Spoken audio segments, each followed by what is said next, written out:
Hi, my name is Mark Lifford. For this speech, I'll be talking about religion and politics, mainly focusing on the Roe versus Wade case.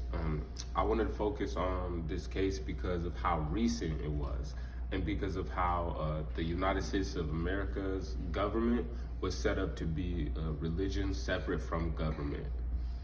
So y'all probably have heard the phrase separation of church and state. This was first publicly official by Roger Williams, who was founder of Rhode Island. He believed that if the government was to touch the church, it would corrupt the church. This phrase was most known, though, through President Thomas Jefferson when he wrote a letter to the Baptist Association stating the idea of a wall of separation between church and state. The founding founders originally were afraid of the government, the church, and I don't think they ever thought of the possibility of the church affecting the government. Now, this year, there was a big event in history. The result of the Roe versus Wade case of 1973. This case that had happened in Texas, Jane Roe, who was the person in the case, had filed a lawsuit against District Attorney of Dallas County, Texas, Henry Wade, because he was trying to make abortion illegal except on a doctor's orders to save a woman's life.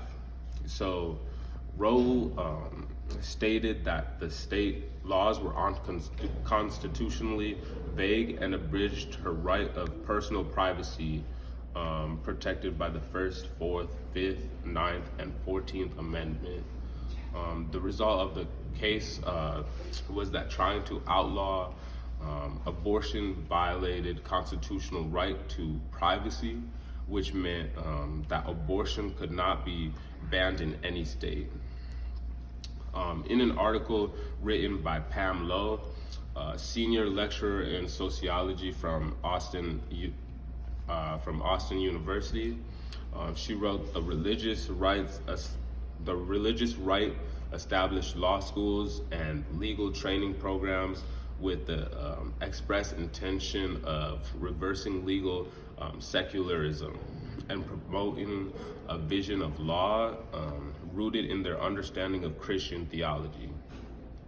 So by training Christian lawyers, they could challenge issues they objected to through the courts. She also stated that critics have argued that the conservative Christian justices who hold the balance of power in the Supreme Court are undermining the historic separation between church and state in the U.S.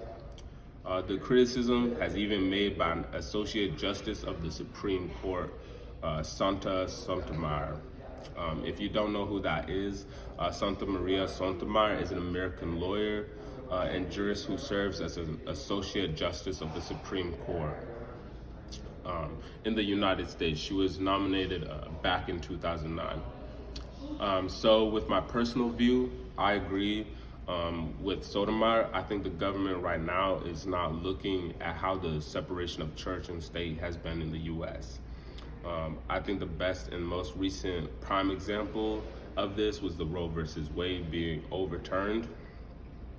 In a case that was stated it violated constitutional rights was suddenly overturned, and all of a sudden it no longer violates constitutional rights. I see it wasn't based on constitutional rights as much as it was based on the beliefs of people in the government, of which a lot happen to be religious. I think what a lot of them would have thought of was Sire's third question of what is a human being, which could be stated as a person who is created in God's image, or in the image of God. I'm on the pro-choice side because I think it should be up to the person who's carrying the fetus. I'm not saying that people should kill babies, but I think they should have the choice that if they want to keep it or not. There are many tough situations where abortion is an option. For example, if a girl is raped, she shouldn't have to live with her whole life as like a reminder of what happened that day. And if she wants to keep it, that's her choice too. But she shouldn't be judged on like not wanting to keep it or wanting to keep it. If she like technically didn't like, if she didn't consent, because it's like rape, you know. So, and there's also like a lot of problems with having like children. If like the child is young and something happens and she becomes pregnant, a young child isn't in the best position to care for a baby or stuff like that. So I think there's a lot of situations where I think abortion might be like the only or one of the possible like choices.